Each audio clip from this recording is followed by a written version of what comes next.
बिस्मिल्लाहिर्रहमानिर्रहीम, अस्सलाम वालेकुम। लावी डॉक्टर शाहिद मसूद के साथ मैं हूँ सुमेरा सलीम।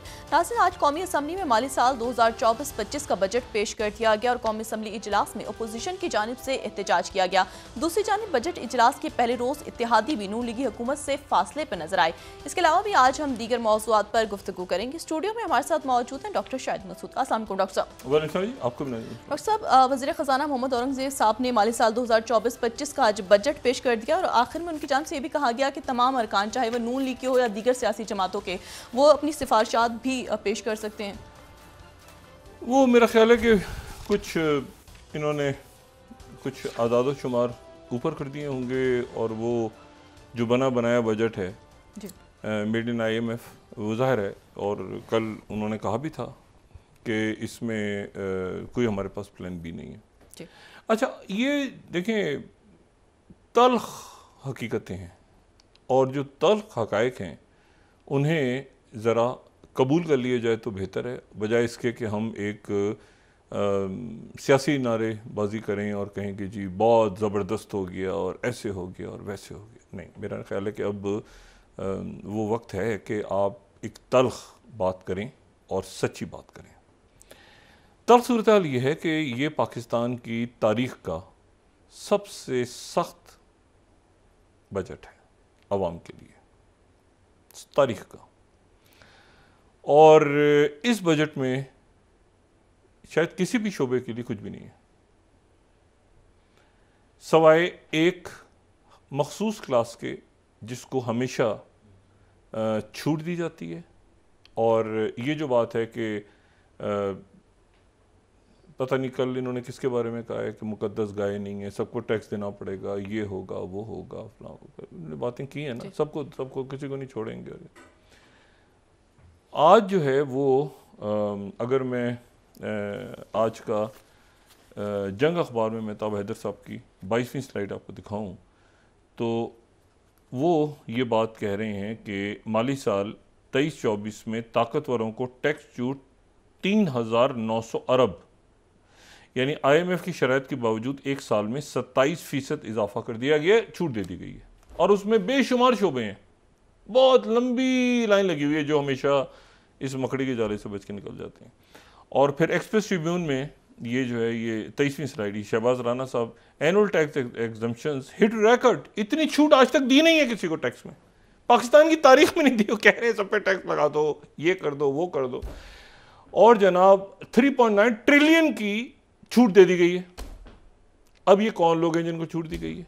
देखें ना, या तो ऐसे हो कि आप ये कहें, वो अलग है अभी, वो जो सबको जिसको कहा जाता है ना कि एक तरह से मतलब रिश्वती होती है ना कि ये सबको दे दो पैसे, भाई इनको दे दो इतने इतने, ये मांग रहा है, ये मांग रहा है, वो जो सो कॉल्ड तरक्याती बजट होते हैं। और बाकी जो है वो ये छूट है। अभी जो कह रहे हैं ना किसी को छूट नहीं है, कोई नहीं है फलां, वो सारा एक तबका जो एलीट है उसको इन्होंने पिछले साल से भी ज़्यादा, उससे पहले से कभी आज तक नहीं भी इतनी छूट मिली जितनी उनको इतफा दे दी। कह रहे हैं सबको, ये सबको, हम किसी को। तो ये एक बजट ऐसा जिसको देखने के लिए ना नवाज शरीफ साहब आए, ना बिलावल भुट्टो बैठे, ना अख्तर महंगल बैठे, कोई पार्टी कोई बैठे, इसको ओन करना जो है, अच्छा इसको डिसोन भी नहीं कर सकते। अच्छा, दो तीन बातें हैं इसमें इंपॉर्टेंट। पहली बात तो ये है कि जो मैं आपसे कहता हूँ ना कि सेटअप, ये पूरा सिस्टम, ये खुद ब खुद फारिग हो जाएगा, इसको किसी को कोई ज़रूरत भी नहीं, ये सब फारिग हो गया। आप समझेंगे ये है ही, ये इनका कोई सिस्टम का, यानी पूरा निज़ाम। और ये बड़ी, अब जो मैं बात कहने लगा ना, बड़ी गैर मकबूल बात है ये, और बहुत से लोगों को बुरी भी लगेगी, हो सकता है कि नोटिस भी आ जाएं, हो सकता है कोई बहुत। देखें, ये जो 18वीं तरमीम हुई, सूबों के इख्तियारात गए, बहुत अच्छा हुआ, बहुत ज़बरदस्त। इससे अच्छी कोई, मैं कहता हूँ कि आप जब देते हैं इख्तियारात। अच्छा, अब मसला क्या है कि कोई भी सूबा है, उसमें जनाब वर्ल्ड बैंक, IMF कर्जा दे रहा है, और कर्जा दे रहा है तो उस सूबे, ये देखें पाकिस्तान है, मुल्क सबका है, सिंध पंजाबियों का है, ठीक है, उसके बाद पंजाब बलोचों का है, मुल्क है ना सारा, जी। इसमें केपी जो है वो सिंधियों का है, ये एक इकाई है, सब पाकिस्तानी है। अब मसला ये है कि जनाब एक प्रोजेक्ट आ गया, उन्होंने कहा कि जी कहीं से आपने कर्जा लिया किसी चीज के लिए, और वो जनाब कर्जा लेके वो एक सूबे में चीज लग गई। अब जनाब कुछ अरसे के बाद वो चीज जब आगे बढ़ती है तो वहां से नारा ये बुलंद होता है, हमारे सूबे से जो लगा हुआ है ये हम तुम्हें देते हैं मरकज को, और तुम हमें हमारे ये पैसे, ये हमारे सूबे। ओ भाई एक मिनट है, जो अगर कोई एक डैम किसी एक सूबे में बनना है, ये पहले उस वक्त ये, और ये आज का कोई किस्सा नहीं है, ये कालाबाग डैम के ज़माने से है किस्सा। दो होते थे तमाशे, जब और कुछ नहीं होता था ना जी। बहस करने के लिए, कौम को लगाना था ट्रक की बत्ती के पीछे ज़रा कुछ और ध्यान हटा दो, दो चीज़ें निकल आती थी। एक निकलता था कालाबाग डैम, शुरू कालाबाग डैम बनाया जाएगा, एक खबर लगी, उसके बाद जनाब फड्डे ये वो कौम लगी ट्रक की बत्ती के पीछे, इधर उधर जो असल काम थे वो करवा कर वो के फिर जो है आपका एलिट तबका अच्छा मुनाजरे हो रहे हैं, सेमिनार हो रहे हैं, खून बहा देंगे, गिर जाएंगे, मर जाएंगे आगे पे कालाबाग में।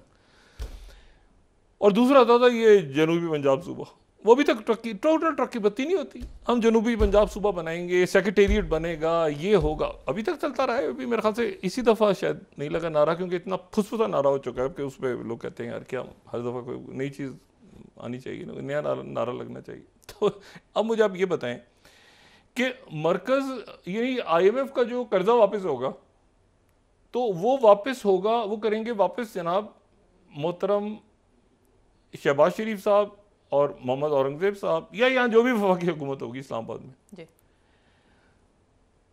वो NFC अवार्ड के तहत पैसा भी उनको जाएगा, तरक्याती फंड भी उनको जाएगा, जो IMF पैसा दे रहा है वो भी उधर प्रोजेक्ट लगेंगे, वो कर्जा वो वापस नहीं करेंगे। यानी ये मुझे अब यकीन करें कि मैंने आपसे कहा ना कि मैं 18वीं तरमीम के बारे में, यानी कर्जा जो है वो IMF ने दे दिया कि जी आप यहाँ पे लगाएं, लग रहा है, ठीक है, जो वापस जा रहा है वो यहाँ से जा रहा है, तो वो पैसा इधर से उधर NSC अवार्ड पता नहीं क्या है, खुदा जाने उसमें क्या फार्मूले हैं। वो एक ये जब हो रही थी ना 18वीं तरमीम, तो उस ज़माने में डार साहब से काफ़ी गपशप लगती थी, और यहाँ पे 2008-9 में जब भी हो रहा था, 8 में, तो 8-9, तो इन्होंने ऐसे कमरे बंद करके खामोश, मीडिया बाहर घूम रहा है, लोग पूछ रहे हैं कि यार अंदर क्या कोई 18वीं तरमीम हो रही है, खबर तो बाहर खबर नहीं निकलनी चाहिए। मतलब ऐसे पूरी एक होता है ना पब्लिक में डिबेट कराते हैं, आपको उसके कोई सेमिनार, कोई लोगों से इनपुट लेते हैं, भाई बहुत बड़ी आपने तरमीम करवानी है, कोई पूछे तो सही क्या ये, खामोशी से बिल्कुल सब बैठ के जनाब। मैंने डाट साहब से पूछा उस ज़माने में, मैंने पाकिस्तान पीपल्स पार्टी के लोगों से मैं पूछा, और भी मीडिया के साथी हमारे साथ पूछते थे कि ये क्या होने क्या जा रहा है। उसके बाद जनाब सूबों के इख्तियारात, ये वो सारा अच्छा है, बहुत अच्छा है, लेकिन आप ज़रा अब आप देखें कि मुल्क की सूरत-ए-हाल कैसी है, क्या है इस वक्त। और जो उसमें जो मैंने पहले भी एक दफ़ा इस प्रोग्राम में बात की थी कि दो ऑप्शंस अगर हों कि जी वज़ीर आज़म बनना है या पंजाब का वज़ीर आला बनना है, तो पंजाब का वज़ीर आला बन जाना चाहिए, क्योंकि इतना पैसा है। या इवन सिंध का वज़ीर आला बनना हो या वज़ीर आज़म बनना हो मुल्क का, तो ज़्यादा अच्छा है कि सिंध का वज़ीर आला बन जाए या बलूचिस्तान, क्योंकि उनके पास जो है वो मतलब कोई इशू ही नहीं है, इधर से आएगा वो अटेंड कर लेंगे, बस NSC इजलास आगे तस्वीर से करवा के। अच्छा, उसका नतीजा ये निकलता है कि वो हर थोड़े अरसे के बाद आपको नजर आता हमारे वसाइल, हमारा ये, हमारा ओ भाई ये सबका है। यानी आप देखें ना कि एक सूबे में अगर कहीं गंदम पैदा होती है, कहीं पे काने हैं, कहीं पे आपके इन्वेस्टमेंट में, ये कहीं तमाशा नहीं लगता जो यहाँ लगता है। और ये जो है जनाब वो एक यहाँ पे ऐसा है कि बस उनसे बात कर लो, उनसे बात कर लो, उनसे बात कर लो, ज़्यादा वो सब थोड़ी थोड़ी देर के बाद सब इस पर बात करेंगे। जो असल इशू है वो ये है कि आपने जितना पैसा लेना है आवाम से, उससे ज़्यादा तो आपने कर्जा वापस करना है, कर्जा भी क्या सूद वापस करना है। तो वो कहाँ से आएगा? वो आवाम से आप लेंगे। 60 से 80 रुपये कर दिया आपने लेवी, यानी अब उसका मतलब ये हुआ कि अगर उधर खबर आ जाएगी कि ₹5 पेट्रोल कम, ₹10 कम, ऐसे आएगी खबरें ना, लेकिन वो उधर बढ़ा हुआ है, लेवी बढ़ा हुआ है, तो वो उधर से उधर बैल, मतलब देखें, हकीकत मैं आपको बताऊं, इसमें सिर्फ इसका एक हल है, और वो ये कि आप एलिट कैप्चर ख़त्म करें इस मुल्क से। और ये जो आज खबर है 3,900 ट्रिलियन, एक तो ये खबर है, और दूसरा ये है कि 2,500 अरब रुपए के नए टैक्सेस, और फिर उसके बाद ये है कि 1,500 अरब रुपए के तरक्याती बजट, जो किसको देंगे, क्यों देंगे, हर साल देते हैं, कोई उसका हिसाब किताब नहीं होता, मतलब क्या। और ये जो एक बात इसमें बस पता चली कि एक बात इसमें बड़ी इंपॉर्टेंट है, और वो ये है कि आपका जो मुल्क है वो उसमें ज़राअत आगे गई। अच्छा, अब ज़राअत आगे गई तो ये बड़ी सी बात है, क्रॉप्स आपकी अच्छी हुई, सारा कुछ हुआ, लेकिन आपने इसको बैलेंस कैसे करना है इंडस्ट्री से। यानी आप एक ज़रूरी मुल्क हैं तो बहुत अच्छी बात है, लेकिन मसला ये है कि आपने, मतलब ये तो 4th इंडस्ट्रियल रेवोल्यूशन चल रहा है ना, तो इसमें अब वो आईटी के ऊपर जो है वो कैसे, अच्छा आईटी की मुखालफत बहुत होगी। मैं बताऊं, पाकिस्तान में जब ये डिजिटलाइज वगैरह करेंगे ना सारे सिस्टम को, इसकी बड़ी मुखालफत होगी, क्योंकि इसमें 2 नंबरी नहीं हो सकती। जब आप डिजिटलाइज करेंगे, और करना पड़ेगा, तो उसमें 2 नंबरी नहीं हो सकती।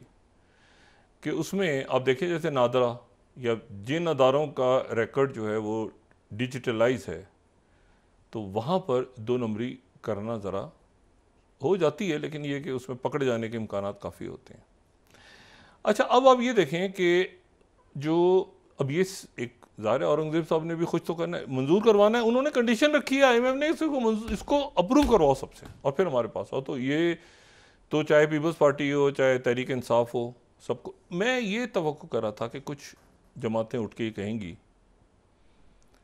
कि जी मतलब हमें तरक्याती बजट नहीं चाहिए, और हम ठीक है उसके बगैर भी ठीक है, तरक्याती बजट सबको चाहिए। सब ने अपने अपने इलाके में क्या करना है किसी को नहीं कुछ पता, क्योंकि उसका कोई जाके कोई पूछता ही नहीं है आपको पूछता ही नहीं है कि भाई ये उस गांव में, उस शहर में ये पुल है भी कि नहीं है। पुल एक होता है ना, कहीं वो मतलब आपको नज़र आता है कि यहाँ पे कोई पुल तो है ना, ख़राब बना है, एक है कि पुल है ही नहीं, मतलब बस वो पेपरों पे है, कहीं पुल बना हुआ है, कहीं कोई ये हुआ। दूसरी बात, एक तो ये कि ये जो आपकी आईटी इंडस्ट्री के ऊपर आगे किस तरह से हमने मूव करना है, उसकी वजह ये है कि जो यानी आप इंडस्ट्रियल रेवोल्यूशन से दूर रख नहीं सकते ना, लेकिन उस इंडस्ट्रियल रेवोल्यूशन के अंदर जो है इशू ये है सारा कि जब आईटी पे आप जाते हैं ना, तो आईटी कुछ तो कारखाने हैं ना जो बड़े ज़रूरी हैं लगना, ज़ाहिर है फैक्ट्रीज लग रही हैं, चीज़ें लग रही हैं। आईटी के अंदर आपको कारखाने नहीं चाहिए होते। आईटी एक ऐसा शोबा है जिसमें आप ये जो आपकी यूथ है या जो बाकी लोग हैं, अगर आप उनको आगे ले आते हैं तो वो बच्चे खुद अपना चलता फिरता कारखाना है, वो खुद ही बैठ के अपने लैपटॉप के साथ वो जो है वो एप्लीकेशंस बना रहे हैं, चीज़ें बना रहे हैं, दुनिया में आगे निकल रहे हैं। उनको कोई बहुत बड़ी कोई जो है जनाब कोई ताम झाम नहीं चाहिए, लेकिन बेसिक फैसिलिटीज़ उनको ज़रूर चाहिए। तो अगर आईटी के ऊपर, लेकिन वो आईटी के ऊपर एक बहुत पोटेंशियल है पाकिस्तान में, बहुत पोटेंशियल है, और उसके अब देखें कि ये किस तरह से आगे उसको कैसे उस शोबे को आगे लेके जाते हैं। दूसरा ये पता चला कि क्रॉप्स आपके पास अच्छी हैं, तो फिर ये जब क्रॉप अच्छी होती है तो साथ ही स्कैंडल क्यों आ जाते हैं। उसी का स्कैंडल आता है कि जो क्रॉप अच्छी हुई है इस साल ये ख़राब हो जाती है, अच्छी होती है तो फिर किसानों का रगड़ा लग जाता है। और तीसरी बात ये पता चली कि उन्होंने कहा जी SIFC ने तो ख़त्म कर दिया था। अच्छा, वो SIFC के वक्त जो है वो तो केयर टेकर थे। मैं हमेशा ये बात कहता हूँ, और फिर वही बात है कि शॉर्ट स्मार्ट मैनेजर्स चाहिए आपको, जो मैनेज करें मुल्क को, सियासत भी करें लेकिन सियासत के साथ साथ वो मैनेज भी करें। देखिए, एक होता है ना सर्व करना, हम सर्व करने आए हैं आपको, एक होता है हम रूल करने आए हैं आपको। ये जो है ना, ये मतलब होते हैं कि कई मुल्कों में होता है कि हम सर्व कर रहे हैं, हम पाकिस्तान को सर्व कर रहे हैं, हम फ्रांस को सर्व कर रहे हैं, मतलब एक कुछ मुल्कों में जो उनके लीडर्स हैं, कई मुल्कों के, वो कहते हैं आप हमें सर्व करने का मौका दें, हम आपको सर्व करेंगे। यहाँ ये होता है कि हम आपको रूल करेंगे, आपको रूलर्स, मतलब जहन में वही जो है ना वो बादशाहते हैं, और ये जाओ देखो जाके बड़े बड़े कैसे बने हुए हैं, महलात कैसे बने हुए हैं, और इस तरह के होने चाहिए। तो इशू ये है सारा कि ये, अच्छा अब मैं इसलिए कह रहा हूँ कि ये फारिग क्यों कह रहा हूँ, क्योंकि देखें आपको पता है कि चला कि औरंगजेब साहब ने कल ये कहा कि भाई उस वक्त उन्होंने किया था ये हमारे लिए, यानी अगर ये 1500 अरब इनको ना देते तो ये क्या, इनके अच्छे भी बजट पूरा के ऊपर ये लगाएंगे, ये अप्रूव करेंगे इसको। आप क्यों इतना दे रहे हैं पैसा इनको, और उसके बाद जो है वो आप क्यों इतने तरक्याती बजट इनको दे रहे हैं। अच्छा ये नहीं खर्च होगा, पैसा होगा तो ये मिलेगा, बस अप्रूव कर आके इसके ऊपर IMF क्या करती है, लेकिन इस चूंकि आपने इधर डाल दिए है खाते में, तो ये आपने टैक्स लगा दिए पब्लिक पे। अब आप पैसा होता है नहीं होता, पब्लिक से आप लेते रहेंगे आगे से। इशू यह है कि ये इतना सारा इतना बड़ा, आप ज़रा काउंट करना शुरू करें, सेनेटर्स, आप ज़रा देखना शुरू करें सूबाई असम्बलियाँ, आप ज़रा देखें कौमी असम्बली, सेनेट, वो भाई ऑर्डिनेंस ला के चला दें मुल्क, अगर ये इतना पैसा इन पे खर्च करना है। उसके बाद जनाब महलात बने हुए हैं, प्रोटोकॉल्स, गाड़ियाँ, शोर शराबा, उफ खुदा की पनाह। और जो है वो उसके बाद ये बजट भी चाहिए, उसके बाद ये भी चाहिए, वो भी चाहिए। सवाल है कि सवाल ही पैदा नहीं होता कि कोई आदमी ये कहे कि जी मुझे ज़रा, मैं अपना जो है ना इतने सालों से मैं मुंतखब हो रहा हूँ, बस मैं 15 दफ़ा मुंतखब, मैं 50 दफ़ा वज़ीर हूँ। भाई अपने इलाके में क्या किए? अगर आप 15 दफ़ा 20 दफ़ा वज़ीर बनते हैं और इलेक्शन हार जाते हैं, इसका मतलब आपने कख नहीं किया। 45-47 पे खड़े हैं ना आप अभी तक बहुत से लोग। और उधर जो है वो अच्छा वो भी केपी वाले भी कर, अच्छा ये जो बातें हैं ना सारी, देखिए सियासत अपनी जगह है, लेकिन ये क्या बात होती है कि हमारे सूबे के वसाइल, हमारे सूबे के, ये एक इशू नहीं है, ये सबका है। और भाई आपके सूबे के अंदर वो पूरे मुल्क के इश्यूज हैं जी। और ये कोई, मैं PTI की हुकूमत की बात नहीं, हमेशा ये होता है, हमेशा कोई भी जमात हो, हमारा ये हम देते हैं, ये टैक्स हम देते हैं, हमारा सूबा हम देते हैं। ओ भाई मुल्क है पूरा। जब अवाम पे टैक्स लगाते हैं तो वो बलोच के ऊपर भी लगता है, पंजाबी पे भी, सिंधी पे भी, जो है वो आपके हर जगह लगता है टैक्स। हमारे सूबे हम छीन के ले, कभी वो सिंध से आवाज़ आनी शुरू हो जाती हैं, कभी कहीं से आनी शुरू हो जाती है, कभी कहीं से आनी शुरू हो जाती है। तो ये एक होता है ना कि आप कहते हो यार 1 मिनट ठहर जाओ, यानी ये तो सबका ही है ना इशू। अगर बिजली बनेगी तो सबके लिए बनेगी, अगर पानी जाएगा सबके लिए जाएगा। अभी अगर बाहर से एक ख़ास जगह है और उस जगह पे एक डैम के पैसे आ रहे हैं, मैं जैसे मैंने कहा ना, कभी काला बाग, कभी ये हमारे वसाइल, हमें दो पैसा, हमें छीन के दो, ये करो। उसके नतीजे में क्या हुआ है कि भाई आप अपने अखराजात कट करें और कहें कि हम ये कंट्रीब्यूट कर रहे हैं। यानी मुल्क का जो कर्ज़ा है, वो कर्ज़ा अगर इतना ज़्यादा हो गया है तो उसके नतीजे में हम अपना थोड़ा सा ख़र्चा कम करते हैं और एक मॉडल बना के दिखाते हैं। आप अपने सूबे को, कोई भी, चाहे सिंध हो, चाहे वो पंजाब हो, कि ये देखें जी हमने अपना मॉडल।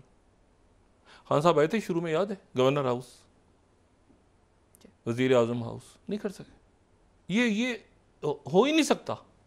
मैंने आपसे कहा ना, ये हो ही नहीं, ये हो ही नहीं सकता कि आप जो हैं वो यहाँ पे अपना शाहाना अंदाज ख़त्म कर सकें और आप कहें कि भाई यहाँ पे भी एक 10 डाउनिंग स्ट्रीट की तरह का वज़ीर आज़म निकलता है एक कमरे के अंदर से, और 10 डाउनिंग स्ट्रीट है, उसका अंदर ही ऑफिस है, अंदर ही साथ सिक्योरिटी है, साथ चांसलर, इधर आगे पीछे सड़क बंद, 10 डाउनिंग स्ट्रीट।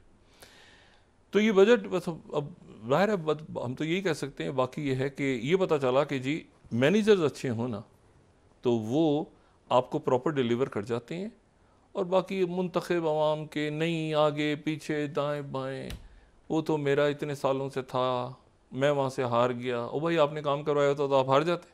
मैं अक्रॉस द बोर्ड यही है, वो उस पार्टी से उस पार्टी से।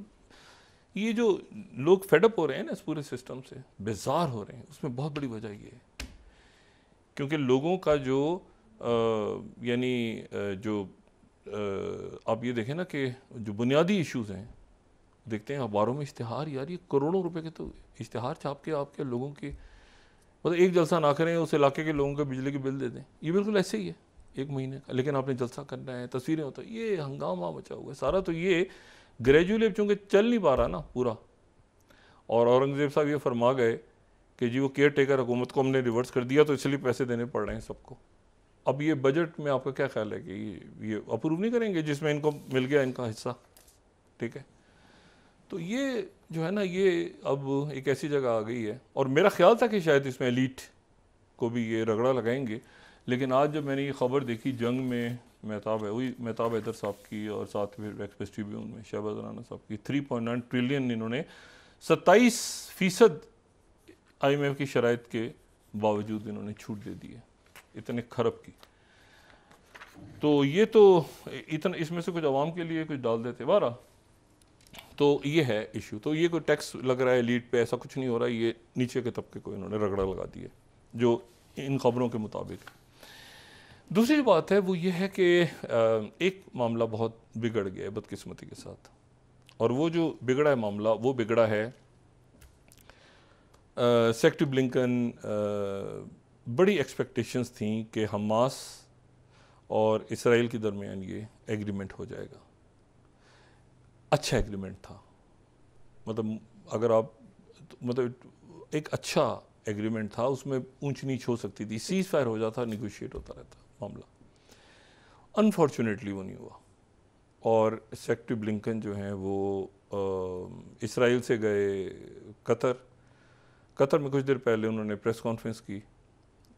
कतर के जो वज़ीर आज़म हैं और वली अहद हैं, और हमास की तरफ से उसमें ये कंडीशंस कुछ मज़ीद आई, और साथ ही हमास ने और इस्लामी जिहाद ने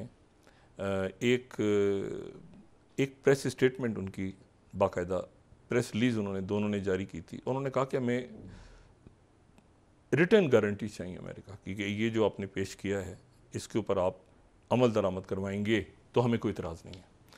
अच्छा, ये जो है ये बड़ा रेयर है, ये मैं 11th स्लाइड यहाँ कोट कर रहा हूँ। हमास इस्लामिक जिहाद कंप्लीट हॉल्ट, ठीक है ना, ये वो मान गए थे, मुकम्मल जंग बंदी उन्होंने कहा, और साथ उन्होंने टाइमलाइन दी, और साथ ही उन्होंने कहा कि हमें रिटर्न गारंटीज चाहिए कि इसके। अच्छा, ये सवाल भी हुआ सेक्रेटरी ब्लिंकन से कतर में कि क्या आप से, उन्होंने कहा कि जी कुछ एक्सेप्टेबल हैं कुछ कंडीशंस, कुछ एक्सेप्टेबल नहीं है, लेकिन मैं नहीं बताना चाह रहा कि कौन सी एक्सेप्टेबल नहीं है। I will go back, I discuss ज़ाहिर है विद प्रेसिडेंट और लेकिन उनकी बात में और जो कतर के बात कर रहे थे उसमें इख्तलाफ था। कतर वाले ही कह रहे थे, जो उनके वज़ीर आज़म हैं और वज़ीर ख़ारजा भी, उन्होंने कहा कि इसराइल इसके ऊपर करता रहता है और ये जो ब्लड शेड हो रहा है और वो सारा रेस किया उन्होंने, लेकिन उन्होंने कहा कि स्टिल हम इसमें निगोशिएशंस करते रहेंगे। सेक्रेटरी ब्लिंकन ने कहा कि ये मौका बड़ा इंपॉर्टेंट था और हमास और कंडीशंस के साथ आई है। अब वो कंडीशंस क्या हैं अभी तक सामने नहीं आई, लेकिन जो असल है कि वो उन्होंने कहा कि ये सीज़ फायर का आप जो है हम इसको मानते हैं, सारी चीज़ों का रिटर्न आप दे दें। अब क्या इसके अलावा, और उन्होंने टाइमलाइन दी है कि जी इस तारीख तक ये आप ये बाकायदा जो आपने बातें की हैं बस इसकी हमें रिटर्न गारंटी दे दें, वो तकरीर को आप छोड़ दें या प्रेस स्टेटमेंट को छोड़ दें, आप हमें एक तहरीरी मुआहदा दे दें, इसमें गारंटीज दे दें रिटर्न कि ये ऐसे होगा और इसमें इसराइली फ़ौज का इनकलाब भी होगा, ये भी होगा। क्योंकि नेतन्याहू जो हैं वो प्राइवेटली कुछ और कह रहे हैं, पब्लिकली कुछ और कह रहे हैं। पब्लिकली वो कह रहे हैं कि मैं जो हूँ सवाल ही पैदा नहीं होता, मैं तो छोड़ूंगा नहीं, मैं तो आखिर तक जाऊँगा, ये फ़लाँ दिमाग ना। और वो पीछे प्राइवेटली वो कह रहे हैं कि मतलब जो पेपर्स भी सामने आ गए कल और सारे कि उन्होंने दिया था 27 मई को, तो ये अनफॉर्चुनेटली ये एग्रीमेंट साइन नहीं हुआ। अच्छा, लेकिन इसके साथ अब इसका एक और एंगल आ गया जो मैं डिस्कस करना चाहूँगा वक्फे भी जाने से पहले। वो ये आ गया कि जो शुमाल है इसराइल का, वो एक महाज बहुत ज़्यादा खुल गया है और ख़राब हो रहा है और वो तकरीबन बॉइलिंग पॉइंट की तरफ जा रहा है, और वो है हिज़्बुल्लाह। और हिज़्बुल्लाह ने जो है उनके एक कमांडर को 4 दूसरे लोगों के साथ उनके जो है वो इसराइल ने निशाना बनाया है, ठीक है।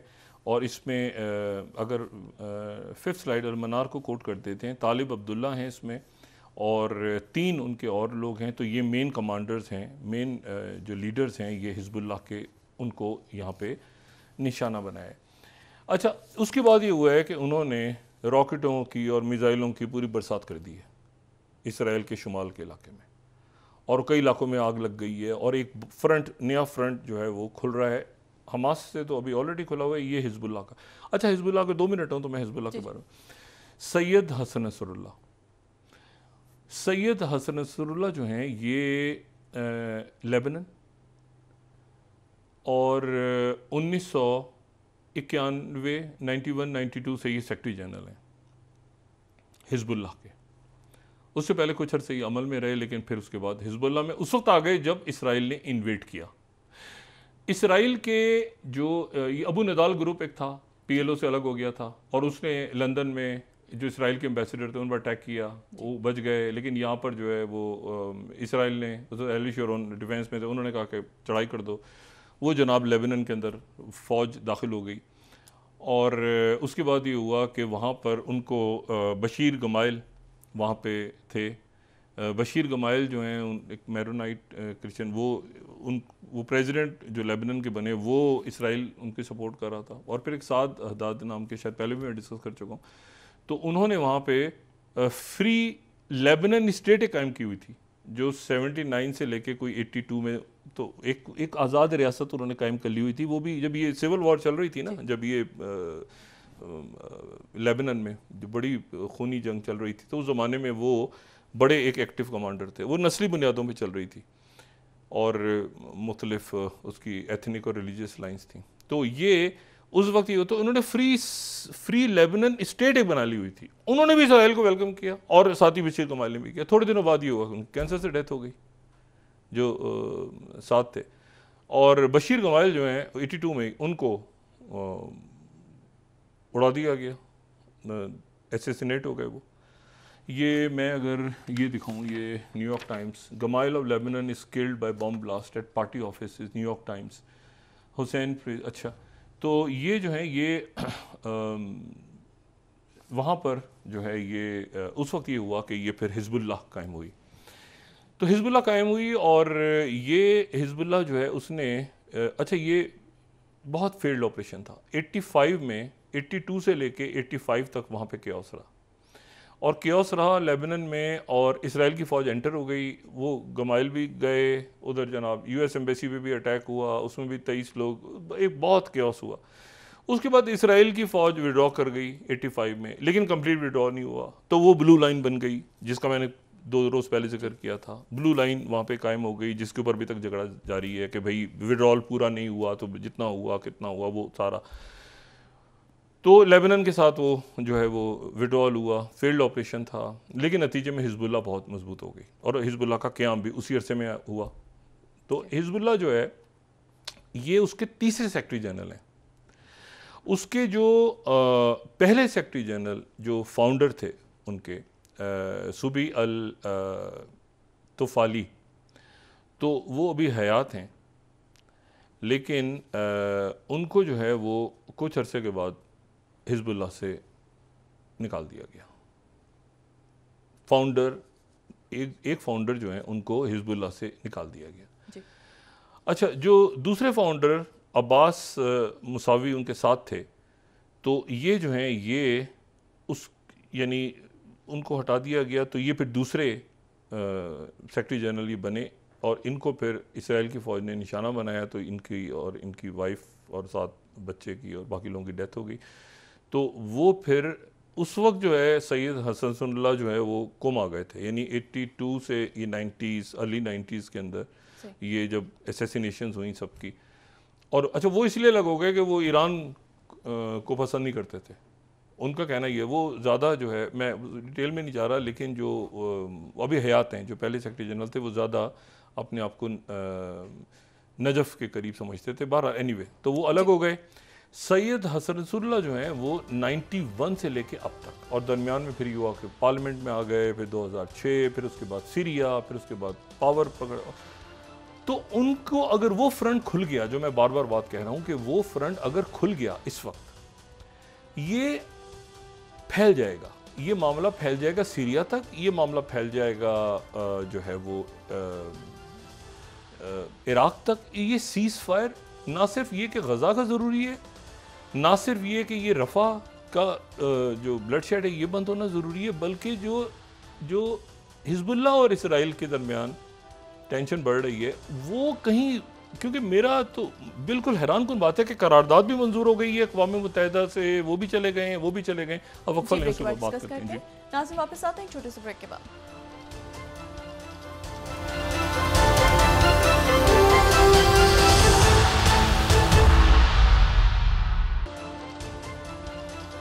वेलकम बैक नाज़रीन। डॉक्टर साहब, बजट के बाद जो है वफाकी काबीना में तौसी का भी फैसला किया गया है, क्या फ़र्क पड़ेगा उससे? इशू ये है कि रियासत के इशूज़ सबने रिजॉल्व करने हैं। ये अगर हमारी एलीट जो है ऊपर, जिसमें मैं हमेशा कहता हूँ कि उसमें सिर्फ सियासतदान नहीं है, अब ये छूट क्यों दी है इतनी ज़्यादा टैक्सों की, और ये टैक्स जो हैं ये अवाम पे क्यों लग गए हैं, और ये तरक्याती मंसूबे और ये सारे हम लोग अफोर्ड नहीं कर सकते इस वक्त। और अगर मैंने पहले भी बात की थी ना कि अगर ऊपर के लोग भी उन्हीं इश्यूज़ का सामना कर रहे हो, जिनका एक मिडिल क्लास तो खैर ख़त्म हो गई है, जो गरीब और रुमाएँ, तो वो फिर ये होता है कि उनको ज़्यादा तकलीफ नहीं होती। वो कहते हैं यार पूरे मुल्क में देखो ना हालात ऐसे हैं, तो हम इससे निकल जाएंगे। लेकिन वो देखते हैं एलीट जो है वो एलीट से एलीट बनती जा रही है और दूसरी क्लास जो है वो बिल्कुल पिछ रही है, तो फिर ये इश्यूज़ खड़े होते हैं माशरे में।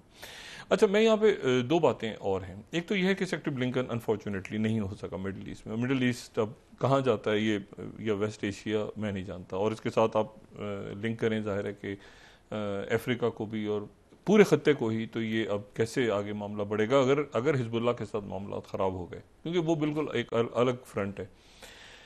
और लेबनान जो है वो 2006 के अंदर उन्होंने इसराइल से एक बड़ी, उसके बाद स्ट्रेंथ पकड़ी जब वो जंग रुकवाई गई, और उसमें हिजबुल्लाह उनका क्लेम है कि हम तो इसको मतलब इसराइल को काफ़ी उन्होंने उसमें हजीमत का शिकार बनाया था। दूसरा जो है वो ये है कि सेक्रेटरी ब्लिंकन चले गए हैं इटली। अच्छा, इटली में हो रहा है G7 का इजलास।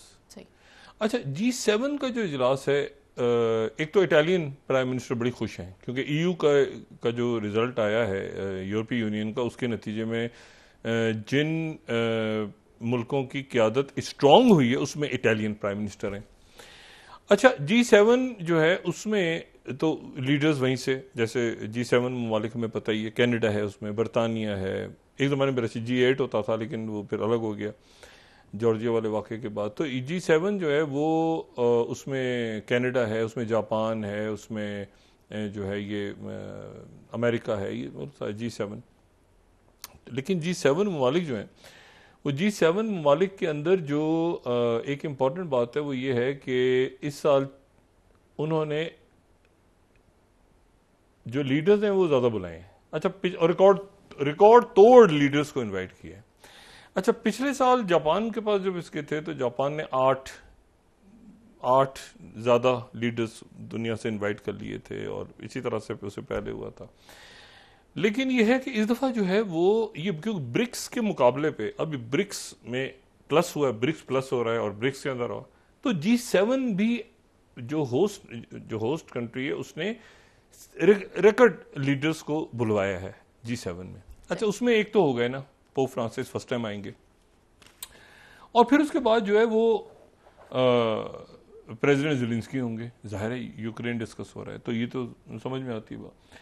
उसके बाद टर्की की लीडर, G7 में टर्की की लीडरशिप भी होगी, UAE की लीडरशिप भी होगी। ये मुल्क G7 में नहीं है लेकिन इनको बुलवाया गया है, मतलब खास तौर पे कीनिया, अल्जीरिया, ट्यूनीजिया, मौरितानिया और इंडिया। तो ये इन मुल्कों की जो लीडरशिप है ये, और उसके बाद IMF होते हैं, IMF के लोग, वर्ल्ड बैंक के भी होते हैं, EU के होते हैं, सेक्रेटरी जनरल जो UN के वो भी होते हैं, लेकिन अफ्रीकन डेवलपमेंट बैंक भी है, और अफ्रीका भी डिस्कस होगा, मिडल ईस्ट भी डिस्कस होगा, और वहाँ पे यूरोप भी डिस्कस होगा। तो G7 ने अपना जो थोड़ा सा इस दफ़ा यानी इसको बढ़ा ली है उनके, ठीक है ना। उसमें सिर्फ यूरोप डिस्कस नहीं होगा, ये इकॉनमी डिस्कस नहीं होने जा रही, और उसमें जो एथिकल AI है कि आर्टिफिशियल इंटेलिजेंस की क्या कोई कवानीन वगैरह हैं, कोई तो वो पोप जो है वो उसके ऊपर बात करेंगे, दुनिया से मुखातिब होंगे, यानी उसका एक जो इखलाकी पहलू है आर्टिफिशियल इंटेलिजेंस को। तो ये G7 की इजलास। दूसरी जो बात है, मैं सिर्फ ये कहूँ उसमें कि जो शहबाज शरीफ साहब का और नवाज शरीफ साहब का ट्वीट हुआ था प्राइम मिनिस्टर मोदी को इंडिया इलेक्ट होने के बाद, और उनका उसके ऊपर जवाब दिया था, उसका कोई पॉलिसी के ऊपर असर नहीं पड़ा, बल्कि शायद ख़राब हुआ है उसका तासुर। क्योंकि एक अफसोसनाक वहाँ वाक़या पेश आया रेसी के इलाके में, और हमने उसको डिस्कस भी किया, लेकिन आज उनकी जो पुलिस है, ऑफिशियल अभी कोई उन्होंने बात नहीं की, लेकिन जो राइटर्स को 20 स्लाइड दिखाएं तो उनकी जो पुलिस ने, उनका चीफ है, उसने कहा कि इसमें पाकिस्तान है। मतलब वो एक आगाज़ ही ख़राब हुआ है। जो कहते हैं ना कि यहाँ से एक अच्छा मैसेज गया, उन्होंने आगाज़ ही ख़राब हुआ है कि जी तो पाकिस्तान। और साथ ही उन्होंने मतलब एक स्टोरी हिंदुस्तान टाइम्स में लगी हुई है कि जो दहशत गर्दों के पास से पाकिस्तानी सामान निकला, वो तो ये खबर लगी हुई है। तो मतलब वो जो एक था ना मामला कि जी यहाँ से कोई ताल्लुकात बेहतर होंगे या कोई और कुछ होगा, और वो तो वो जयशंकर जो है उन्होंने भी ये बयान दिया, क्रॉस बॉर्डर वाला, उसमें से भी उन्होंने पाकिस्तानी सामान वगैरह निकाल लिया। तो ये अब ये है कि इससे मुझे कोई यानी ताल्लुकात की बेहतरी अनफॉर्चुनेटली नज़र नहीं आ रही, बल्कि कहते ना कि मेरी ज़बान में जो है गलती हो तो बेहतर है। मेरा ये ख्याल है कि शायद ये जो टेन्योर है प्राइम मिनिस्टर मोदी का, इसमें तलखियाँ पिछले 2 टेन्योर से शायद किसी मरहले पे ज़्यादा हो जाएं, किसी मरहले पे शायद तलखियाँ ज़्यादा हो जाएं। और जो है उसकी वजह यह है कि जो प्राइम मिनिस्टर मोदी है ना, वो देखें पावर को शेयर करना बड़ा मुश्किल होता है। अब वो पावर शेयर कर रहे हैं, मतलब होता है ना कि मतलब एक ख़ास होता है ना कि आपने कभी शेयर नहीं की हुई पावर, अब वो पावर शेयर कर रहे हैं, वो डिपेंडेंट हैं अपने इत्तेहादियों के, बाकियों के। तो एक तो वो अपने सारा वो सिलसिला देखेंगे, फिर वो ग्लोबल स्टेज पे उन्हें चूँकि अपने आप को लार्जर देन लाइफ एक पेश किया हुआ है पूरा, और वो मजहबी हवाले से भी वो एक अपने आप को बड़ा वो करते रहे सिलसिला जो, तो उसमें वो अब बाकी दाएं बाएं आगे भी, चाइना के साथ भी उनके वैसे रहेंगे मामला। मालदीव की क़यादत मौजूद थी, तो लेकिन मालदीव भी जाहिर है कि वो जीता ही, गो इंडिया कैंपेन चली है वहाँ। तो लेकिन पाकिस्तान, ये मुझे कुछ मेरा ख्याल था कि शायद यहाँ से शहबाज शरीफ साहब और नवाज शरीफ साहब की मुबारकबाद और उनका जो जवाब आया वहाँ से ट्वीट, तो शायद ताल्लुकात में बेहतरी हो, लेकिन ये मेरा ख्याल है कि नहीं। और फिर मेरी कुछ दोस्तों से बात हुई वहाँ मीडिया के, उन्होंने कहा यहाँ कोई ऐसा फील नहीं है कि पाकिस्तान से ताल्लुकात अच्छे होंगे, बल्कि उन्होंने ही कहा कि हमें तो ये लगता है कि शायद ज़्यादा। मैंने कहा मुझे भी मेरी भी यही फीलिंग है कि शायद वो ताल्लुकात ख़राब हों, क्योंकि मतलब एक ग्लोबल सिनेरियो में भी अगर आप पूरे चेस बोर्ड पे देखें तो मामलात किसी बेहतरी की तरफ जाते आपको नज़र नहीं आ रहे। तो ये सारे इश्यूज़ हैं जो कि पाकिस्तान के सामने मईशत से लेके, सिक्योरिटी से लेके, सोशल अनरेस्ट लोगों में ना फैले, टैक्सेस लोगों पे लगें और साथ ही पता चले कि ऊपर इतनी टैक्सों की छूट दे दी गई है और इतने पैसे अलॉट सबको दे दिए गए जो हमारी किस्मतों का फैसला करने वाले बैठे हुए हैं। तो ये जो है ये एक इसका तासुर बिल्कुल अच्छा नहीं गया। जो इसमें से ये कहेगा ना कि जी हम अपने इलाके का तरक्याती फ़ंड हमें इतना नहीं चाहिए और हम बिल्कुल अपनी सादगी के साथ और ये और प्रोटोकॉल, वो मेरा ख्याल है आवाम की नज़रों में इस वक्त बेहतर करार पाएगा। साइन सबने करने और मनवाना सबने, बाकी सारा शोर शराबा है, सारी खप है।